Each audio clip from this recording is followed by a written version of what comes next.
அடிமைத்தனத்தை பற்றி எதிர்க்கட்சித் தலைவர் எடப்பாடி பழனிசாமி பேசலாமா என முதலமைச்சர் மு.க.ஸ்டாலின் வினவியுள்ளார். கம்யூனிஸ்ட் கட்சிகள் தொடர்பாக பழனிசாமி முன்வைத்த விமர்சனத்திற்கு முதலமைச்சர் ஸ்டாலின் பதிலளித்திருக்கிறார். சென்னை ராஜா அண்ணாமலை மன்றத்தில் கியூபா ஒருமைப்பாட்டு தேசிய குழு மற்றும் மார்க்சிஸ்ட் கம்யூனிஸ்ட் கட்சியின் சார்பில் நடைபெற்ற நிகழ்ச்சியில் முதலமைச்சர் மு.க.ஸ்டாலின் பங்கேற்றார். அப்போது பேசிய அவர், கம்யூனிஸ்ட் கட்சிகளுக்கும் திமுகவுக்கும் உள்ள நட்பு தேர்தல் அரசியலுக்கானது அல்ல என விளக்கம் கொடுத்தார். கம்யூனிஸ்டுகள் மேல் எதிர்க்கட்சித் தலைவர் எடப்பாடி பழனிசாமிக்கு திடீரென பாசம் வந்துவிட்டதாகவும் அவர் விமர்சித்தார். ஏன் நான் குறிப்பிட்டு சொல்றேன்னா, நமக்குள் இருக்க தோழமை என்பது தேர்தலுக்கான நட்பல்ல, அரசியல். அதிலே மாண்புமிகு எதிர்க்கட்சித் தலைவர் திரு பழனிசாமி அவர்களுக்கு அண்மையில கம்யூனிஸ்டுக்கு மேல பாசம் புத்துக்கிட்டு வருது. இப்போ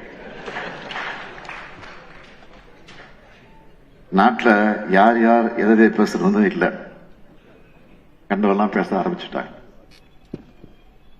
அடிமைத்தனத்தை பற்றி பழனிசாமி அவர்கள் பேசலாமா? அவருக்கு நான் சொல்லிக் கொடுவதெல்லாம் இங்க யாருக்கும் யாரும் அடிமை இல்லை. கூட்டணி இருக்குன்னு அவங்க சுட்டி காட்டாமலும் இல்லை, அவங்க சுட்டி காட்டுறாங்களான்னு நான் புறக்கணிச்சதும் இல்லை.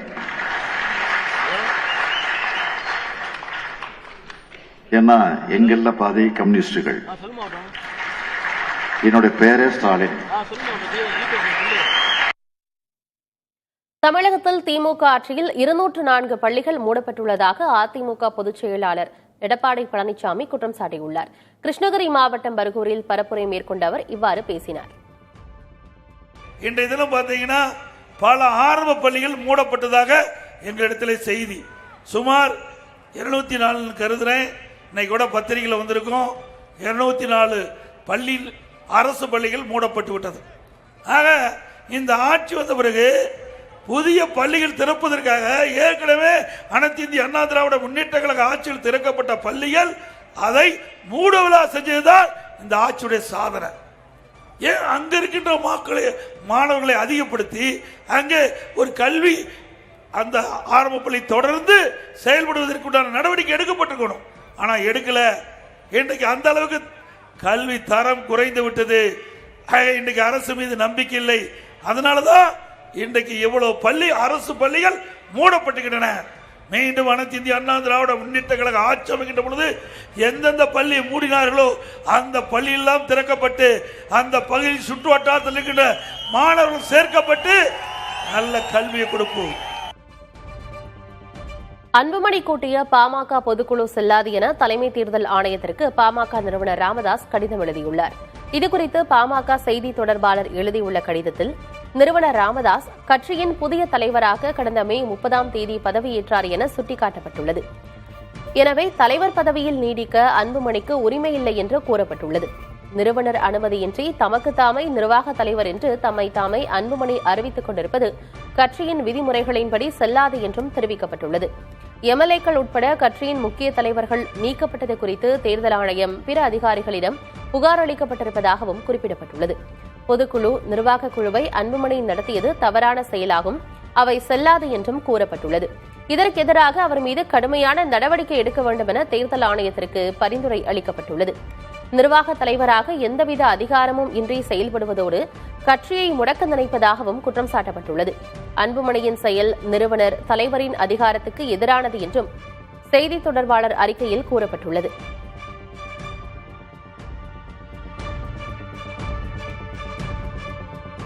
தமிழக அரசு தொடங்கியுள்ள முதலமைச்சரின் தாயுமானவர் திட்டம் மறைந்த தேமுதிக தலைவர் விஜயகாந்திற்கு கிடைத்த வெற்றி என அக்கட்சியின் பொதுச் செயலாளர் பிரேமலதா விஜயகாந்த் தெரிவித்திருக்கிறார். இது தொடர்பாக பேசிய அவர், விஜயகாந்த் தனது முதல் தேர்தல் அறிக்கையிலேயே இந்த திட்டத்தை அறிவித்த போது பலரும் கேலி செய்ததாக குறிப்பிட்டார். இந்த ஒரு திட்டத்தை கேப்டன் 2006 எங்களுடைய முதல் தேர்தல் அறிக்கையிலேயே இதை தெரிவிச்சிருந்தார். இது சாத்தியமில்லை என்று சொன்ன அத்தனை பேரும் இன்னைக்கு வாயடைத்து அந்த திட்டத்தை செயல்படுத்துகின்ற நிலைக்கு வந்திருக்காங்க. இது கேப்டனுக்கு கிடைத்த வெற்றி, தேசிய முற்போக்கு திராவிட கழகத்திற்கு கிடைத்த வெற்றி. கேப்டனின் கனவு திட்டத்தை செயல்படுத்திய தமிழக அரசுக்கும் முதல்வர் அண்ணன் ஸ்டாலினுக்கும் தேமுதிக சார்பாக எங்களுடைய நன்றிகளை நாங்கள் தெரிவித்துக் கொள்கிறோம். அதிமுக பொதுச் செயலாளர் எடப்பாடி பழனிசாமியும் அமமுக பொதுச் செயலாளர் டிடிவி தினகரனும் விரைவில் ஒரே மேடையில் தோன்றுவார்கள் என பாஜக மாநில தலைவர் நயினார் நாகேந்திரன் தெரிவித்துள்ளார். கோவையில் செய்தியாளர்களுக்கு பேட்டியளித்த அவர் திமுகவினர் தோல்வி பயத்தில் இருப்பதாகவும் தெரிவித்தார். அதாவது தினகரன்ட்ட நான் பேசிட்டு தான் இருக்கிறேன், அவர் என்கிட்ட பேசிட்டு இருக்கிறாரு. எங்களுடைய கூட்டணி தினகரன் எங்களுடைய கூட்டணியில் இருப்பார்.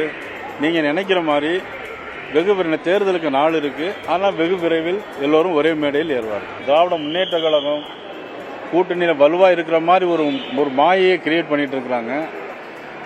தோல்வி பயத்தில் இருந்துட்டு இருக்கிறாங்க.